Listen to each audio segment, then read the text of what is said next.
Holy shit, I just watched episode 11 of Barakamon, and even though episode 12, the last episode, is coming out tomorrow, and I could just do a final thoughts on it then, I felt like talking about this episode now because I just watched it, and it made me feel some complex emotions that I wanted to try to describe as best I can in this video. Apologies for the shit lighting and backdrop, I just don't have the setup ready right now. Watching Barakamon, the thing that's always sort of resonated the most with me about the show is that it's about an artist, a sort of tortured artist, trying his hardest to do what he loves and his passion, which is calligraphy, and to try and be inventive and creative, even though it's difficult for him because he's not sure what he's going for, he's not sure what should be his style. He's sort of traumatized by the fact that by the critique that he received from the director that made him punch the director in the face in the first episode, and he's trying to find a stronger voice as an artist. And I think anyone who has been an artist has experienced everything that Honda has gone through in this show. I mean, it's extremely relatable. You know, they play it up for laughs in the show how over the top he gets about his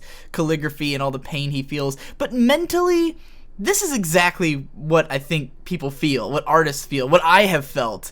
You know, like the same kind of cartoonish intensity of self-loathing and stuff.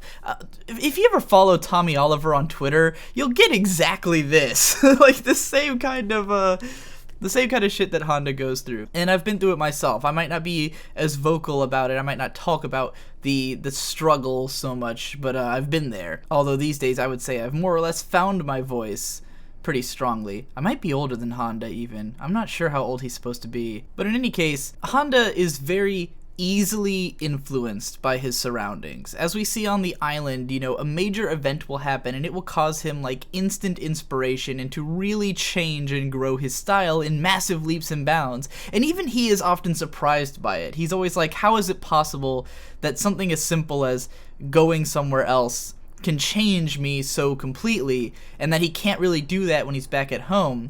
And I've experienced that. Like, this is real. It might seem weird, but it is real for creative people that, like, you know, I can't just write for instance, my creativity currently is to write analysis, which, you know, it's a sort of creativity that comes from I watch a thing and then I interpret that thing, and it might seem like it's derivative in a way because I'm basing it off of other stuff, but it still takes a spark. I can't just write about everything that I watch because I don't care about everything that I watch. Not everything I watch gives me something to talk about. There's always an element of inspiration there where I watch a show and I think this is worth talking about, or I want to say something about it. Sort of like Honda going to the island, it's like, you know, everything there inspires him. Every little event gives him the idea to make something, and that's how I feel about, for instance, anime, where, you know, I don't review every episode of every show, but sometimes that one show happens, that one episode, and it's like instantly I have this whole idea. I can be going through like a rough patch for weeks not knowing what to do, or at least days. After I made that Madoka video the other day, I didn't know what to do afterward. I was like, I've made enough videos this month that I don't have to worry from like a monetary standpoint. I've covered some good subjects, but I wasn't sure what to cover next, so I was like, I'll just watch a bunch of anime and sit around, you know. And I thought that for the rest of the month I was just gonna sit around watching K-On! Basically, and then I saw Zankyo no Terror and like immediately had an idea. I wrote and recorded and made that whole video in like a few hours just because it was like so instant, the inspiration to do that.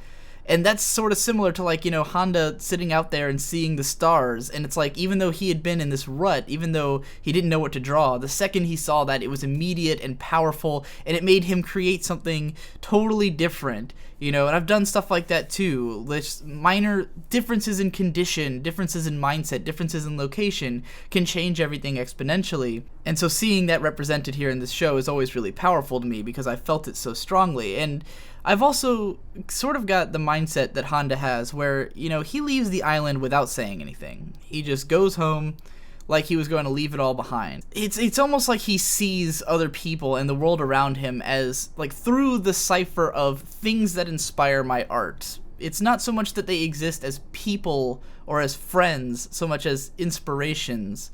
Not to say that he doesn't feel that they are his friends, but it's like everything in his life is sort of filtered through this thing, and I feel that way too. Everything for me is very filtered through this analytical lens, where like a lot of people say, why can't you watch anime just to enjoy it? And it's like, well, the way I watch anime, I enjoy it through analyzing it. So everything I watch is through the lens of, this is something I will analyze. The people I talk to, I typically talk to people who can relate to the sort of things that interest me in the ways that I talk and stuff like that.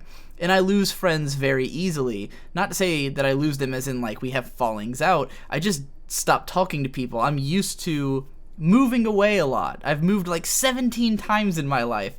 So I'm used to having a friend and then moving away and never talking to that friend again. So when people stop talking to me or I stop talking to them, it's so normal and they just disappear from my life so easily that I don't really think about it. But at the same time, I appreciate what it's like to really care about someone and to sort of have like that homecoming moment where, you know, Honda leaves, and he leaves it and he doesn't think about it. He doesn't think about how he's left all these people behind.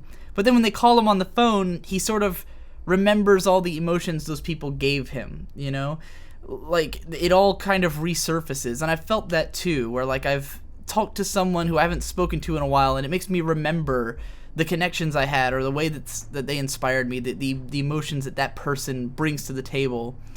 So seeing that again in the show was pretty powerful, just to see that the way that they, you know, all those people regard him as something special. He wasn't just something that would pass through their lives. Even though he was this city boy who came to the island, they all grew attached to him. And these people are not used to stuff just flittering by and passing through. These are people who've lived on this island their whole life. They've never gone anywhere else. They're used to people being around forever. So, you know, the connections that they've established with him, to them, it's lifelong. To him, he was thinking, I'm only going to be here for so long. You know, I like these people. I care about them, but whatever. They'll be gone.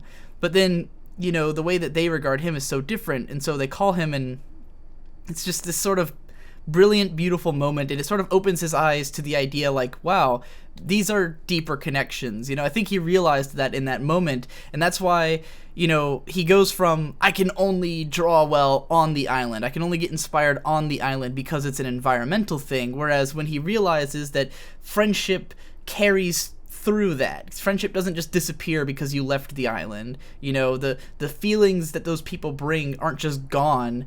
They're always there. They just have to be sort of called upon, sort of like memory, where the way that memory works is that it's a system of calling things into your mind, you know, through mnemonics and stuff like that. And that's sort of what happens. They call him and it resurfaces that feeling of that place. Like looking at a photograph and then feeling nostalgic. It's that sort of feeling. And Barakamon explores that kind of thing so well.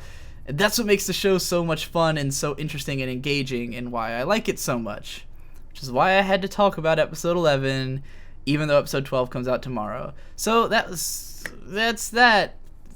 Hope you enjoyed it. I'm done.